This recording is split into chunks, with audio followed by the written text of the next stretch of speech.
The divorce lawyer suggested almost casually, just to cover all bases. She said, let's do a paternity test.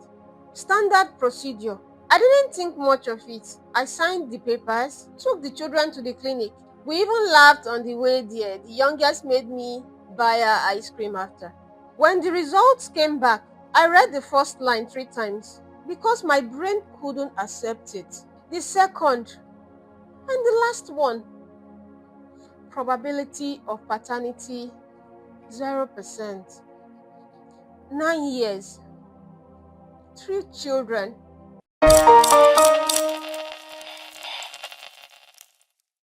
Hello everyone, welcome to today's episode of Voices by R.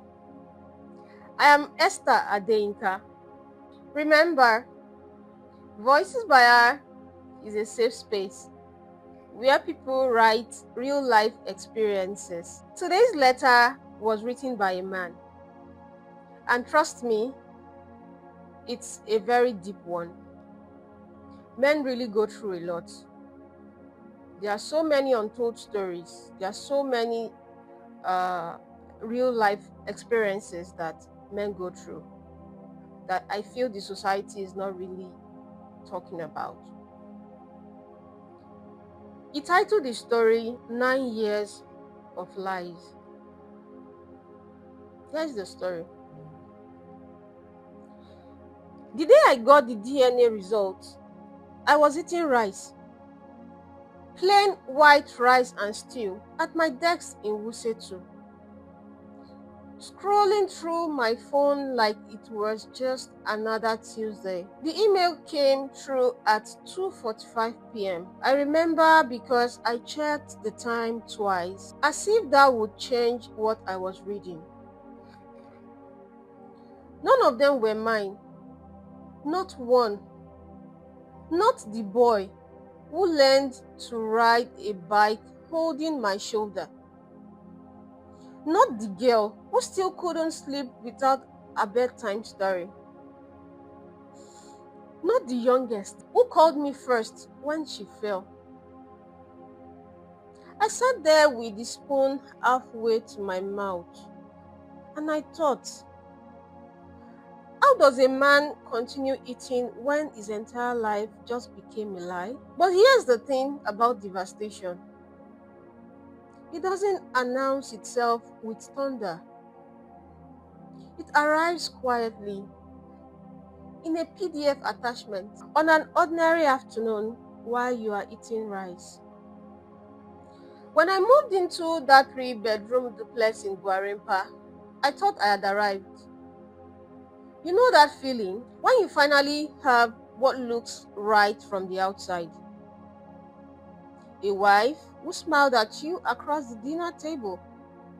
Children who made the house loud with life. Neighbors who waved when you drove in after the Abuja traffic had chewed you up and spit you out. Every evening, they'd run to the door shouting, "Daddy," like it was the only word that mattered.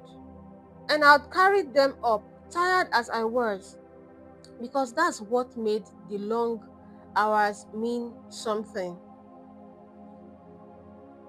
I attended every PTA meeting, every church service, even the marathon ones, every birthday party, every hospital visit, every midnight fever scare. I was there. And I thought being there meant something. I thought presence was protection.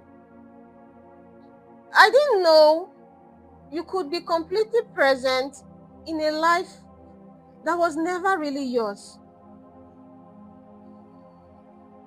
Miriam didn't just wake up one day and destroy everything. It happened in pieces I didn't want to see. Phone calls she took outside, walking into the compound like the conversation needed privacy I shouldn't question.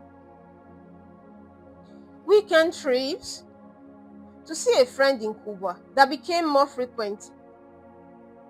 A coldness that crept in slowly, the way dust settles on furniture you stop using. I told myself it was stress. Marriage isn't a straight line, right? It has seasons. Dry seasons, this will pass.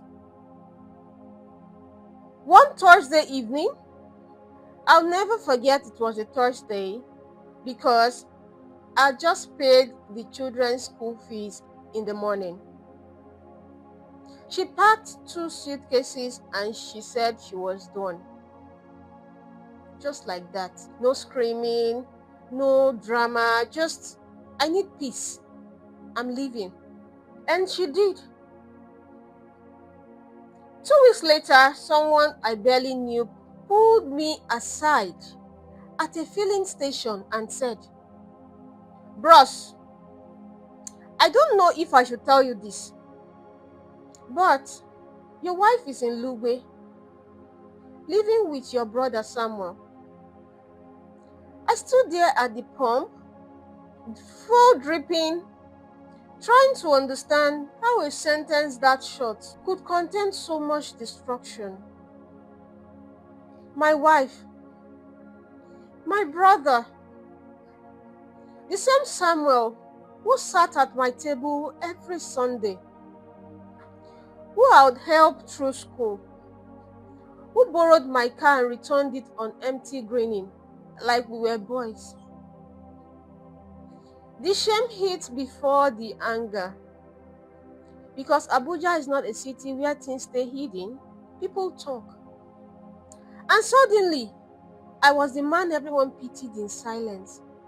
The divorce lawyer suggested almost casually, just to cover all bases, she said, "Let's do a paternity test." Standard procedure. I didn't think much of it. I signed the papers, took the children to the clinic. We even laughed on the way there. The youngest made me buy her ice cream after.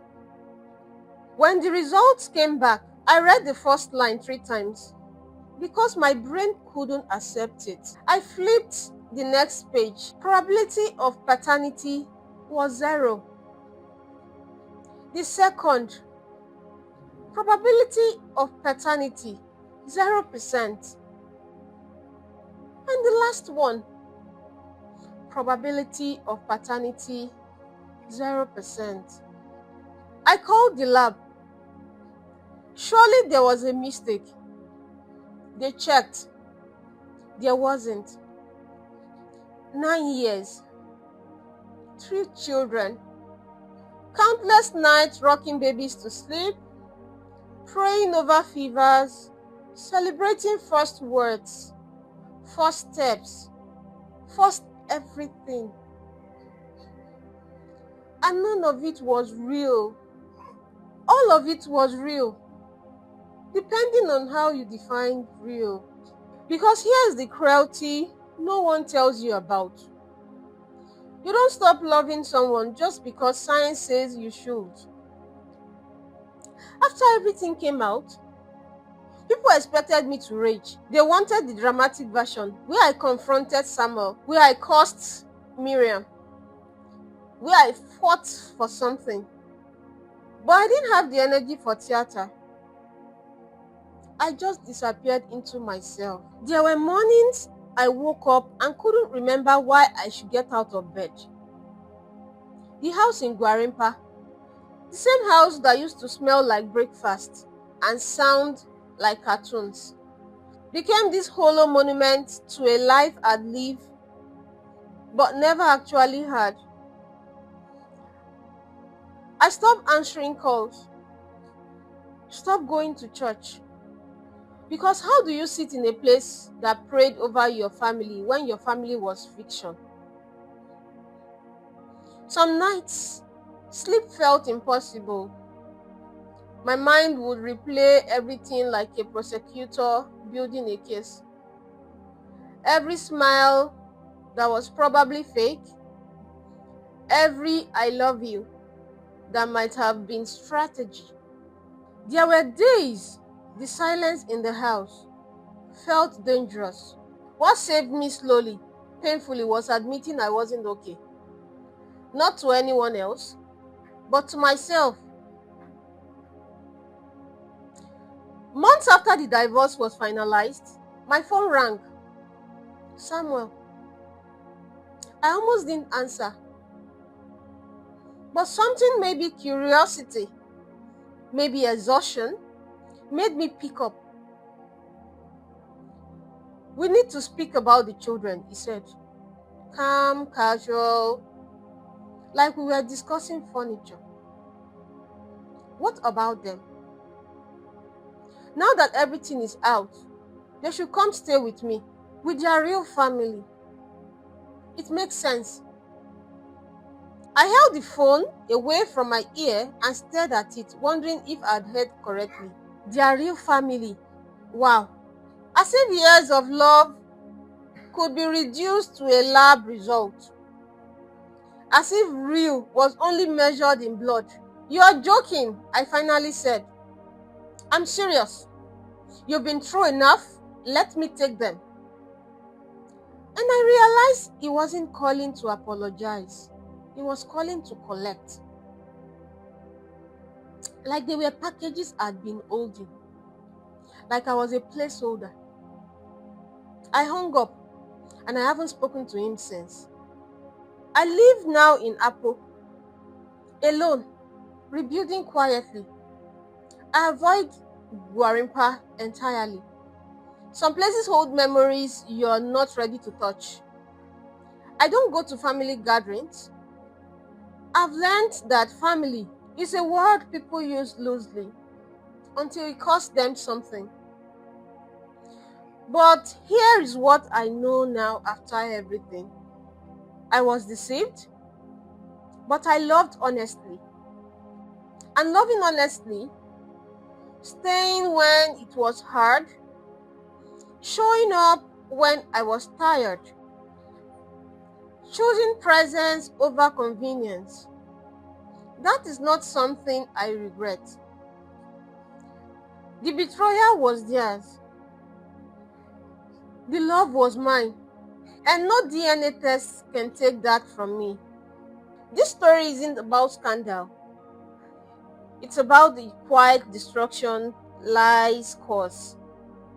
And the innocent people, especially children, who end up paying for choices they never made. If you're listening to this and you have been betrayed, lied to, or made to look foolish because you loved honestly, hear me. You're not the villain in someone else's cruelty. You're not weak for being kind.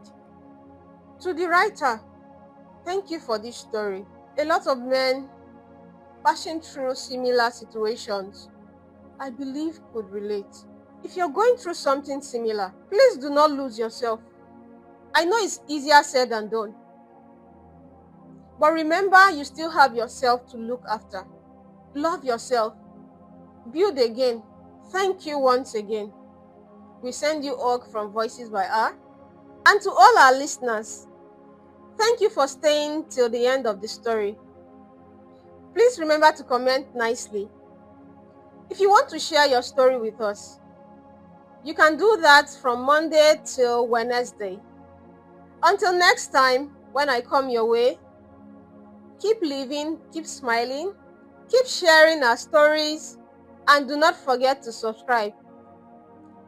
I'm Esther Adeyinka, and this is Voices by R.